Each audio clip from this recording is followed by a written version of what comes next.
যস্য প্রসাদ ভগবৎ প্রসাদ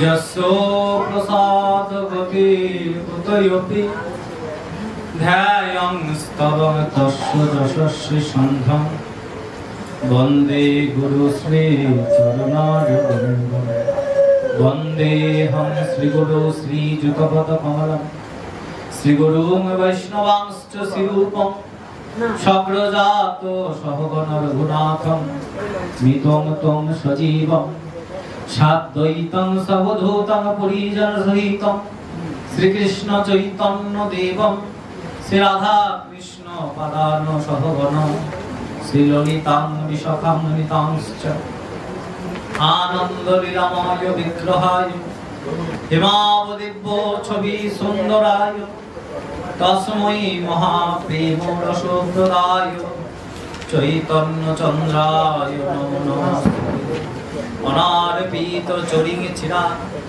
করুণায় অবতীর্ণ কলৌ সমার্পয়ত উন্নত উজ্জ্বল রসা স্বভক্তি শ্রিয় হরিপুরত সুন্দর দ্যুতি কদম্ব সন্ধি প্রীত সদাহৃদয় কন্দরে স্ফুরিত বা শুচিনন্দন পঞ্চতত্ত্বাত্মকং কৃষ্ণ ভক্তরূপ স্বরূপকং ভক্তয় অবতার ভক্তকং নমামি ভক্ত শক্তিকং। হে কৃষ্ণ করুণার সিন্ধু দীনবন্ধু জগতপতে গোপেশ গোপিকা কান্ত রাধা কান্ত নমস্তুতে। ত্বমেব মাতা চ পিতা ত্বমেব ত্বমেব বন্ধুশ্চ সখা ত্বমেব ত্বমেব বিদ্যা অভিনব ত্বমেব ত্বমেব সর্বং মম দেব দেব। বৃন্দা ওই তুলসী দেব্যৈ প্রিয়া ওই কেশবস্য চ কৃষ্ণ ভক্তি পদে দেবী সত্যবত্তৈ নমো নমঃ। মুখং করতি বাচলং পঙ্গুর লঙ্ঘায়তে গিরিম যদ কৃপা তমহং বন্দে পরমানন্দ মাধবম। জয় রূপ শ্রী সনাতন ভট্ট রঘুনাথ শ্রীজীব গোপাল ভট্ট দাস রঘুনাথ।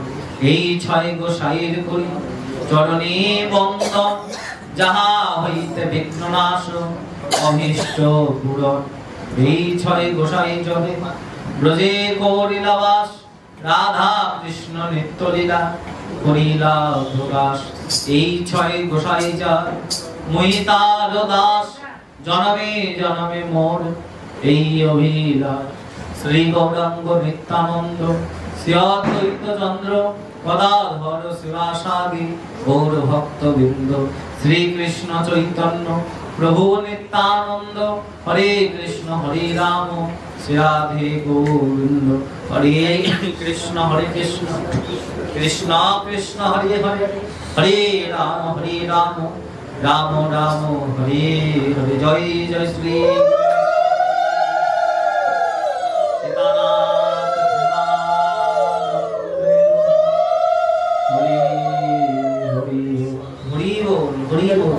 জয় মহাপ্রভু। আমরা আস্বাদন করছিলাম সপ্তদশ পরিচ্ছেদ আদি লীলা চৈতন্য চরিতামৃত। দীক্ষা অন্তরালে কইল প্রেম পরকাশ দেশে আগমন পুন প্রেমের বিলাস। সচিকে প্রেম দান তবে অদ্বৈত মিলন অদ্বৈত পাইল বিশ্বরূপ দর্শন।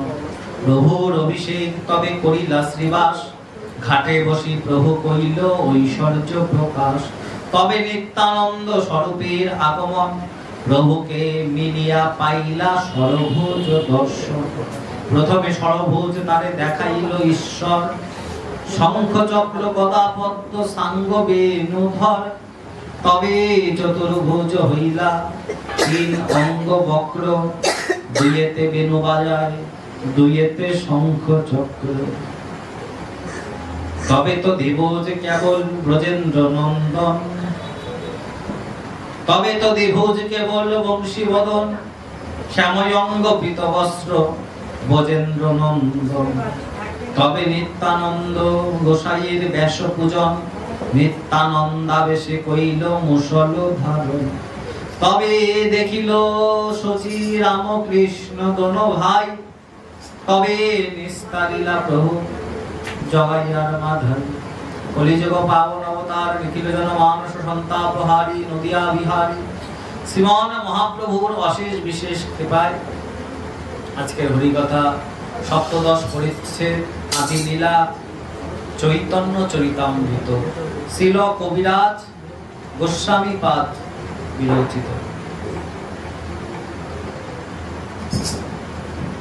মহাপ্রভুর গয়া যাত্রা পর্যন্ত আমরা শ্রবণ করেছিলাম। সেই গয়া যাত্রার পরবর্তী অংশ প্রভু প্রেম বিলাস করে প্রেম লাভ করে নবদ্বীপে ফিরে আসলেন। ফিরে আসার পরে একদিন গঙ্গার ঘাটে একদিন প্রভু বসে আছে। সেখানে প্রভু নিজের ঐশ্বর্যকে প্রকাশ করলেন। তিনি যে বিষ্ণু, ভগবানের ঐশ্বর্য মূর্তি হচ্ছে বিষ্ণু, সেই ঐশ্বর্য ভাব অর্থাৎ ঈশ্বরত্ব প্রকাশ করলেন। ঐশ্বর্য ভাব মানে তিনি যে ঈশ্বর সেটা প্রকাশ করলেন। কার কাছে? শ্রীবাসের কাছে। একদিন মহাপ্রভু শ্রীবাসের নিকটে গেলেন।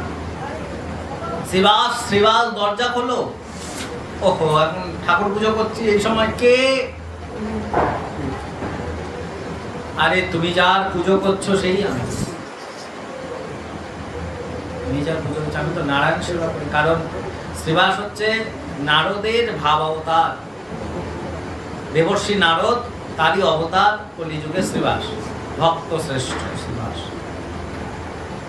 তার স্বভাবই হচ্ছে নারায়ণ সেবা। আমি যার সেবা করছি সেই তুমি। তাড়াতাড়ি আসন থেকে উঠে, পূজার আসন কোনোদিন ত্যাগ করে না।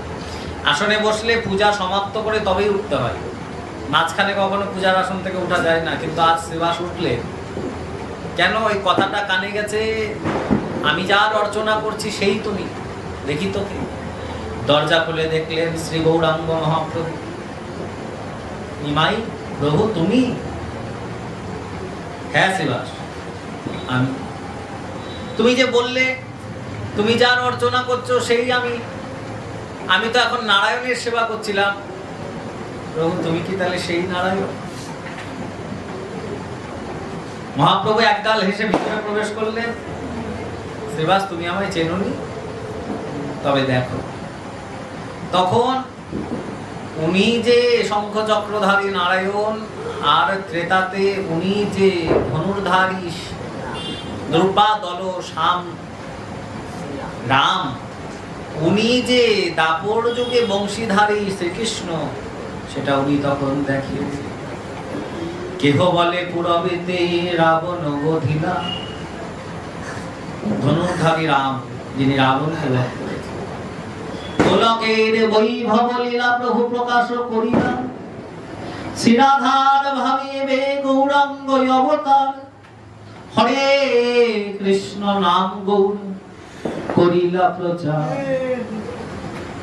তিনি শঙ্খচক্রধারী নারায়ণ, তিনি ধনুর্বাণধারী রাম, তিনি বংশীধারী শ্রীকৃষ্ণ, কলিতে দণ্ড কুমণ্ডলধারী শ্রী গৌরাঙ্গ মহাপ্রভু। তখন এই বিশ্বরূপ, বিশ্বটাই যে তার। যেমন অর্জুনকে দেখিয়েছিল, তেমন আজ শ্রীবাসকে মহাপ্রভু নিজের স্বরূপ দেখালেন এবং ঐশ্বর্য প্রকাশ করলেন। ঘাটে বসি কইল প্রভু ঐশ্বর্য প্রকাশ। এটা হচ্ছে ঐশ্বর্য গৌরাঙ্গ। তিনি যে সব সেটা দেখালেন। তবে নিত্যানন্দ স্বরূপের আগমন, নিত্যানন্দ প্রভুর আগমন হলো। নিত্যানন্দ নবদ্বীপে আসলেন, নন্দনাচার্যের ঘরে উঠলেন। মহাপ্রভুর সঙ্গে সেখানে সাক্ষাৎকার হয়। মহাপ্রভু ভক্তদের নিয়ে হরিনাম করতে করতে যাচ্ছিলেন, সেখানে নিতাইয়ের সঙ্গে মিলন। তারপরে নিতাইও এই দলে এসে যুক্ত হলে। কোন দল? বলে এক নতুন দল, নতুন খেলা, নতুন ভক্তি প্রচার। সেটা হচ্ছে হরিনাম সংকীর্তন। গরু চামড়া দিয়ে যে বাদ্য বানানো হয় তার নাম শ্রীখোল, আর কাঁসার গোল গোল যা হাত মানে কর তাল সহযোগী বাজে তার নাম করতাল। হারমোনিয়াম তখনকার দিনে ছিল, হারমোনিয়ামটা তো বিদেশ থেকে এসছে। হারমোনিয়াম কোথা থেকে এসছে বলতে পারবে কেউ? জানো? তোমরা তো গান করো। ওই যে ম্যাডাম তো হারমোনিয়াম বাজায়, হারমোনিয়াম কোন দেশ থেকে আসছে জানেন না?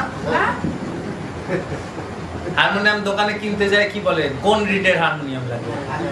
কি বলে? কোন রিডের? জার্মান রিডের। জার্মান থেকে এসছে হারমোনিয়াম।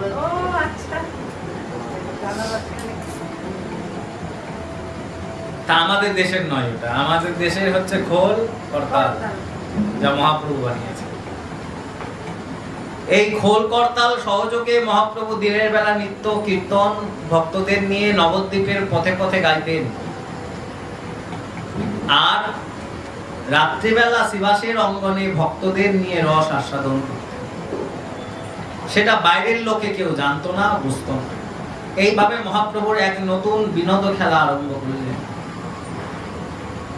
এইভাবে চলতে লাগলো শঙ্খ চক্র গদা পদ্ম সাঙ্গ বেণুধর, তবে চতুর্ভুজ হইলা তিনয় অঙ্গ বক্র, দুই হস্তে বেণু বাজায় দুইয়ে শঙ্খ চক্র, তবে তো দ্বিভুজ কেবল বংশীবদন, স্বামী অঙ্গ পীত বস্ত্র ব্রজেন্দ্র নন্দন, তবে নিত্যানন্দ গোসাইয়ের হইল ব্যাস পূজন, নিত্যানন্দ আবেশে করে মুষল ধারণ, তবে শচী দেখিল রামকৃষ্ণ দোনো ভাই, তবে নিস্তারিলা প্রভু জগাইয়ার মাধায়। শচীমা নিত্যানন্দকেও নিজের ছেলেই ভাবত, মনে করত, আর নিমাই তো নিজের ছেলে আছে। এই তোরা আমার দুই ছেলে। শচীমা এক কোলে নিমাইকে নেয়, এক কোলে নিতাইকে নেয়। যখন মহাপ্রভুকে শচী আদর করে, নিতাইয়ের তখন হিংসা হয়, মা আমাকে আদর করল না তো, আয় আয় তুই এখানে বসে। একদিকে কোলে গৌরকে, একদিকে নিতাইকে। এইভাবে শচীমা আদর করে। তবে দেখিল শচী রামকৃষ্ণ দোনো ভাই, তবে নিস্তারিলা প্রভু জগাই আর মাধায়, তবে সপ্তপহর ছিলা প্রভু ভাবাবেশে। শিবার সঙ্গনে 7 প্রহর, 3 7 21 ঘন্টা, 3 ঘন্টা বাদে একদিন প্রভু ভাবাবেশ ধারণ করে শিবা সঙ্গনে রইলেন। বৃন্দাবন লীলায় মগ্ন, যথা তথা ভক্তগণ দেখিল বিশেষে, বরাহ আবেশ হইল মুরলী ভবনে। মুরালী গুপ্তের বাড়িতে বরাহ আবেশ। বরাহ মানে, বরাহ হচ্ছে নরসিংহের আগের অবতার। ভগবান যখন নরসিংহ মূর্তি ধারণ করে, তার আগে বরাহ মূর্তি ধারণ করেছিলেন।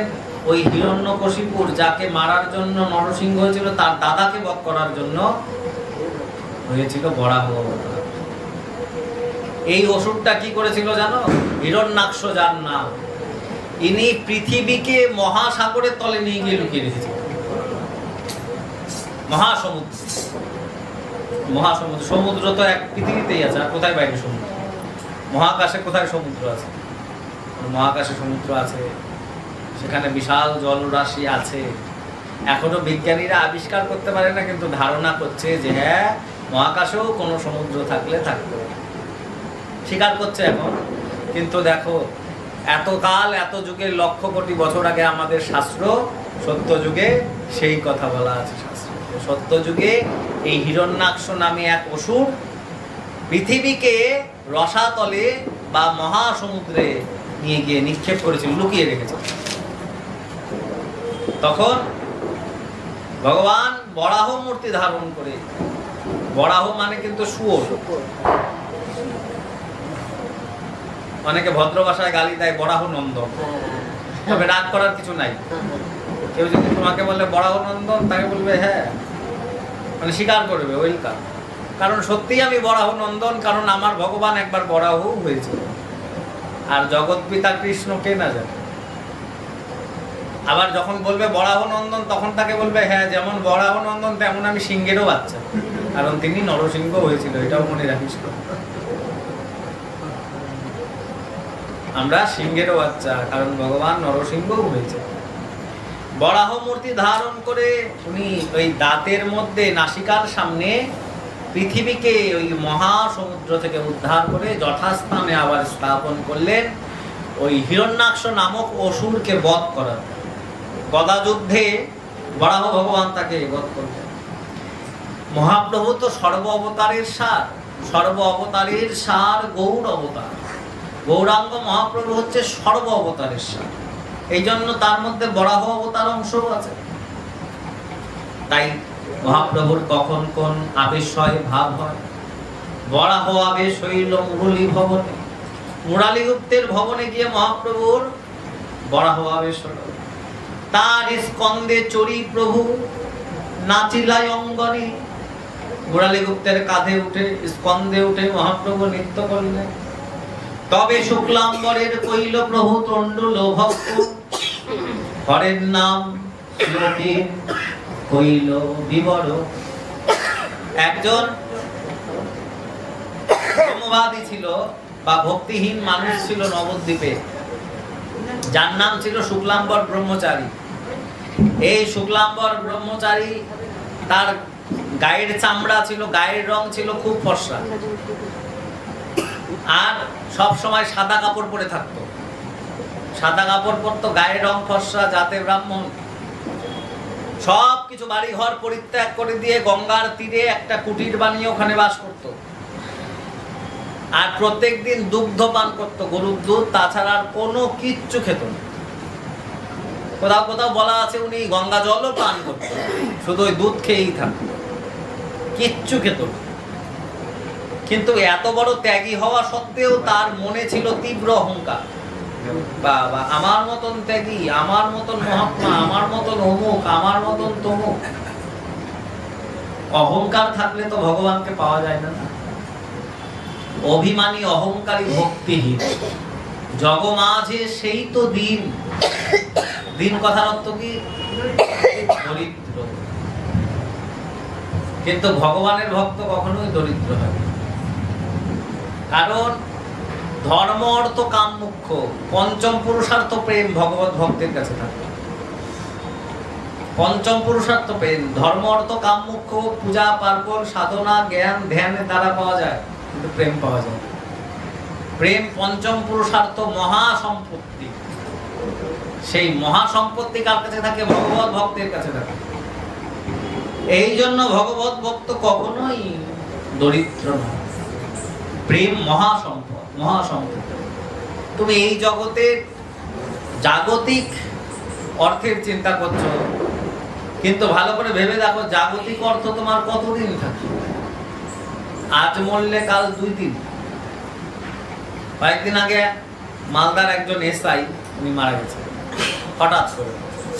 অন ডিউটি অফিসার, মানে ডিউটিতে আছে, হঠাৎ করে স্ট্রোক করে। স্ট্রোক করে হসপিটালেও নিয়ে যাওয়ার সময় হলো না,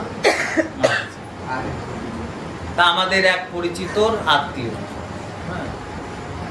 তো ওনার কোটি কোটি টাকা ব্যাংকে, বড় পুলিশের চাকরি করে, বোঝেনি তো কি ব্যাপার। এখন লোকটাকে যে চিকিৎসা দেবে সেটুকু সময়ও দেয়। তাহলে তোমার ওই ঐশ্বর্য কোন কাজে লাগলো? সব তোমাকে রেখে দিয়ে চলে। আবার কারে বলে 10 লাখ টাকা দিছে, মরার সঙ্গে সঙ্গে তার ছেলে পুলে বউ চিন্তা করছে 10 লাখ টাকা দিল, টাকাটা তুলতে পারবে। বাপ যে কোটি কোটি টাকা রেখে গেছে ওইটা চিন্তা নাই, কাকে 10 লাখ দিছে ওইটা তুলতে হবে মরার পরে। তারাই এবার গল্প করছে আমার কাছে। দেখো তাহলে কি লাভ হলো? জাগতিক ঐশ্বর্য ধন এখান থেকে একটা কানা করিও তোমার নিয়ে যাওয়ার উপায় নাই। তাহলে এত কামাই করে, এত লোকেরটা লুট করে তুমি যে ওই পাহাড় স্তূপ অর্থ জোগাড় করে রেখেছো, সেই অর্থ তোমার কোন কাজে লাগে? এখন হরিনামও করেনি, পারটাও হবে কি করে? পার হওয়ারও তো বুদ্ধি নাই। ভূত প্রেত হয়ে কি হবে? ওই ডান্ডা মেরে বেড়াবে, যা করেছে এটাই তো গতি হবে না। তার কি আর গতি হবে? যদি আপনি পারমার্থিক চিন্তা করেন, তার আত্মার কখনোই সদ্গতি হতে পারে। আর যদি মনে করেন বিশ্বাস করি না, সে বিশ্বাস না করলে তো কিছু করার নাই। বিশ্বাস মশাইয়ের বাড়ি অনেক দূর। বিশ্বাস মশাই কোন পাড়ায়? অনেক দূর। বিশ্বাসে মিলাই বস্তু তর্কে বস্তু। বিশ্বাস মশাইয়ের বাড়ি অনেক চট করে পাওয়া যাবে। তাহলে এই জাগতিক ঐশ্বর্য ধন দিয়ে কি লাভ? এটা কতক্ষণ তোমার কাজে লাগবে? ওই যে আমার ছোটবেলায় দেখা একটা ঘটনা আমার এখনো মনে পড়ে। আমাদের পাড়াতে একজন নার্সের চাকরি করতো, হাই নার্স, মানে হাই র্যাঙ্কে উঠে গেছিল, নার্সের চাকরি করতো। উনি রায়গঞ্জ হাসপাতালে নার্সদের মধ্যে প্রধান, মানে সবার উপরে উঠেছিল, সিনিয়র। তো উনি অন ডিউটি অবস্থায় মারা গেছে হসপিটালের মধ্যে। ওনার নাকের মধ্যে একটা হীরার দুল ছিল, নাকের দুল, ফুল বলে না, কানেরটাকে দুল, যেটা দোলে সেটা দুল, যেটা পড়া হয় শুধু ওটা ফুল। আমি তো অত বুঝি না, তাও আমি দুল পড়ছি, কিন্তু দোলে না তো আমার গুলা, স্থির হয়ে যায়। তাহলে কি এটাকে দুল বলা যাবে?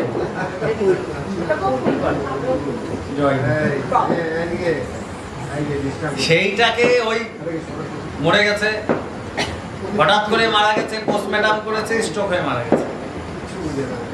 এবার পোস্টমর্টম করে মারা যাওয়ার পরে বডি তো রেখে দিয়েছিল কিছুক্ষণ, এক ছেলে থাকে তার বাইরে, এক ছেলে থাকে রায়গঞ্জে বাড়ি, বাইরের থেকে ছেলে আসবে, তারপরে মরা পোড়া, খুব গরমের দিন, খুব গরম। এবার বডি তো খুলে গেছে, তখন ওই নাকের দুল যখন বাড়িতে নিয়ে এসছে, ওইটা তো নাকটা খুলে গেছে, একটা খাড়ু পরা ছিল হাতে, সাদা ড্রেস পরাই আছে, খাড়ু হাত খুলে গেছে, মোটা মানুষ ছিল, হাই প্রেশারের রোগী, মোটা মানুষ। তো বালা টালা যেমন করে চিপে টিপে সাবান টাবান লাগায় সব খুলছে, সব খোলা টোলা হয়ে গেছে, কারো আর নজর পড়েনি নাকের ফুলের দিকে। ছেলের বইয়ের নজর পড়ছে নাকের ফুলের দিকে, সেই নাকের ফুল আর কিছুতেই ভেতর দিয়ে হাত ঢোকায় খুলতে পারছে, বডি খুলে গেছে। তারপরে শেষে স্বর্ণকার নিয়ে এসে নাক কেটে নাকটা ছিঁড়ে ওই হীরার নাকের ফুল বের করে দিল। তাহলে এত নিষ্ঠুর। তাহলে চিন্তা করেন, এই জাগতিক ধন যে এত ঐশ্বর্য কামাই করে রেখে গেল, সেগুলো কার জন্য? সব ভূতের জন্য। আর তুমি যার জন্য করলে চুরি, সেই তোমায় হয়েছে। এটাই তো জগতের নিয়ম। কা তব কান্তা কাস্তে পুত্রা সংসার ও হাম অতীব বিচিত্র। শঙ্করাচার্য বলেছেন, কে কার পুত্র, কে কার মাতা, কে কার পিতা, দুই দিনের পরিচয়। যেমন দুই দিনে একদিনে বাসে দেখা হয়, পাশাপাশি গল্প করতে করতে বাসে গেল, যে যার গন্তব্যে নেমে গেল, আর দেখা সাক্ষাৎ। কতক্ষণের সম্পর্ক? 1 ঘন্টা 1.5 ঘন্টা। এখানেও ঠিক সেই রকম। এই কতদিন থাকবো, থাকার পরে যে যার সংসার পরিত্যাগ করে তাকে তাকে আবার নিজ গন্তব্যে পৌঁছে যেতে হবে।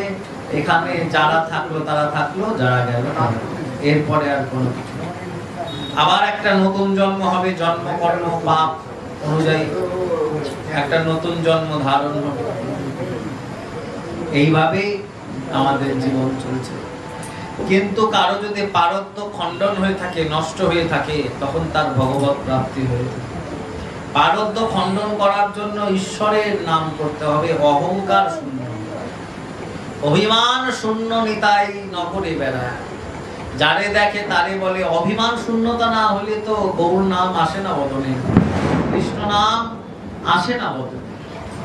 এই শুক্লাম্বর ব্রহ্মচারী গঙ্গার তীরে থাকতো আর দুগ্ধ পান করে থাকতো, এই জন্য তার মনে ছিল তীব্র অহংকার। আমার মতন ত্যাগী এই গোটা নবদ্বীপে একটাও খুঁজে পাওয়া যাবে, এই তার মনে ছিল অহংকার।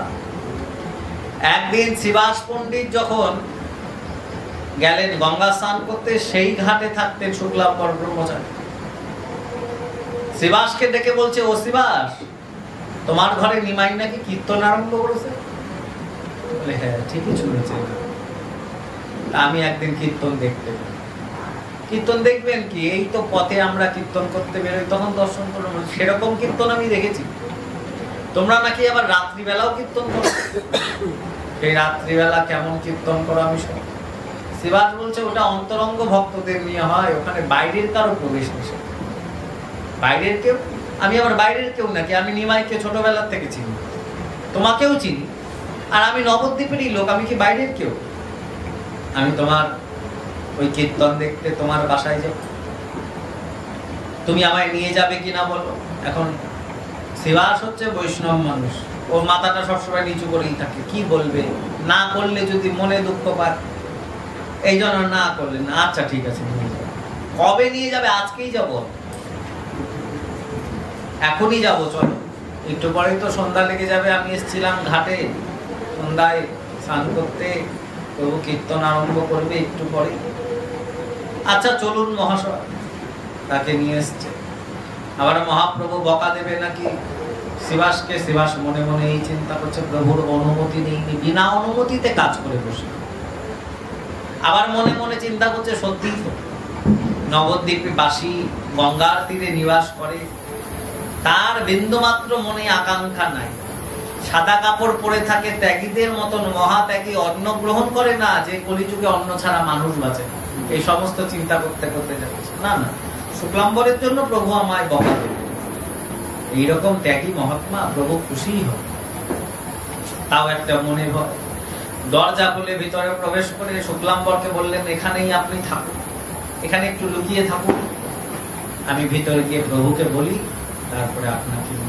আচ্ছা যাও বলো। তখন শুক্লাম্বরকে একটা ডালির ভেতরে, ফুলের ডালি, তার নিচে লুকিয়ে রেখে শিবাস গেছে মহাপ্রভুর কাছে। শিবাস মহাপ্রভুর কাছে গিয়ে সংকীর্তন আরম্ভ করলেন। তারপর কপাট দিয়া কীর্তন করে পরময়াবেশে, পাষণ্ডী প্রবেশে আশয়ে, না পায় সেথায় প্রবেশে। যারা পাষণ্ডী তাদের শিবাস অঙ্গনে কীর্তন দর্শনের অনুমতি নাই। কেন? তার কারণ যে কীর্তন রাতের বেলা হয় সেটা হচ্ছে অন্তরঙ্গ কীর্তন, সেখানে হয় রস আস্বাদন। কোন রস? সমস্ত রসের শ্রেষ্ঠ শৃঙ্গার রস। রাধা কৃষ্ণের যে শৃঙ্গার তত্ত্ব, শৃঙ্গার রস, সেটা সেইখানে আস্বাদন হয়। কখনো কখনো মহাপ্রভু রাধা ভাবে আবিষ্ট হয়, এবং এই ভক্তদের মধ্যেই কেউ কেউ হয় ললিতা, বিশাখা, ইন্দুরেখা, চম্পকলতা, সুদেবী, রঙ্গদেবী, এই সখীগণ।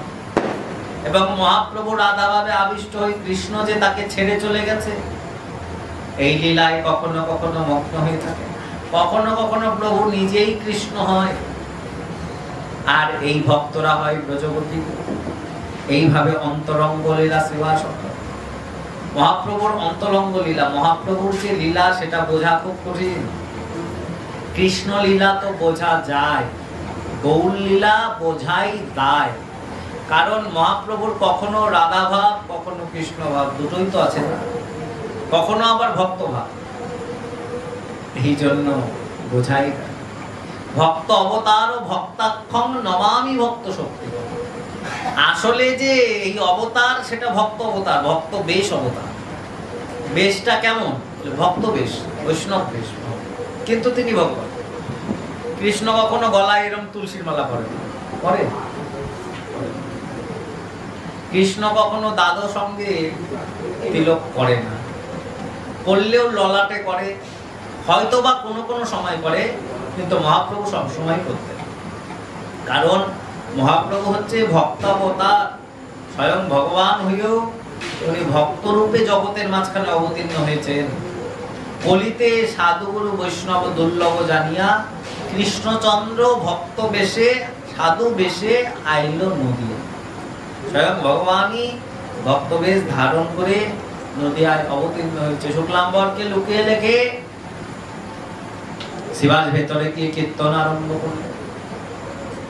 মহাপ্রভু হরিনাম ধরলেন, নিত্যানন্দ মৃদঙ্গ বাজাচ্ছে মানে খোল, আর ভক্তরা গদাধর করতাল বাজিয়ে নৃত্য করছে প্রভুর সঙ্গে সঙ্গে। মহাপ্রভু দুটি বাহু তুলে কীর্তন আরম্ভ করলেন। এইভাবে কীর্তন চলছে, কিন্তু আজ মহাপ্রভুর কিছুক্ষণ কীর্তন হয়ে যাওয়ার পরেও প্রেম লাভ হচ্ছে না। কৃষ্ণ বলতেই নয়ন ঝরে। একটা গানে বলছেন না, তারা তারা দু ভাই এসেছে যাদের কৃষ্ণ বলতেই নয়ন ঝরে। কিন্তু আজ নয়নের জল কালোরই ঝরছে না। কেন? প্রত্যেকদিন ঝরে, আজ ঝরছে না কেন? তার কারণ এখানে বাইরের কেউ আছে, তাই ভাব আসছে। ভক্ত যদি প্রকৃত ভক্ত না হয় তাহলে সেইখানে ভাব আসে। সব জায়গায় কি ভাব আসে? আবার আসলেও ভাবটা কিছুক্ষণের বেশি ধরে রাখা যায়। এই যে দেখুন, এখানে ভক্ত সঙ্গে পাঠ শুনতে শুনতে, কখনো কখনো চিন্তা করতে করতে, পাঠ শুনতে শুনতে আমরা কখনো কখনো নবদ্বীপেই চলে যাই, গল্প শুনতে শুনতে সেখানকারই ভাব হয়। এই যে ভাবটা কতক্ষণ থাকবে? এখনই ফোন আসলে ভাব ভেঙে যাবে, টং টং টং টং করে বেজে উঠবে। ওহো, দরকারি ফোন তো লাগে। হ্যালো হ্যালো যদি বলে শোনা যাচ্ছে না, ফোন লাগিয়ে নিয়ে হ্যালো হ্যালো, ভাব ভেঙে গেল। এই দিককার কথা সব ভুলে গেল, ফোনে কি বলছে সেই দিকে মন কান কর্ণপাত,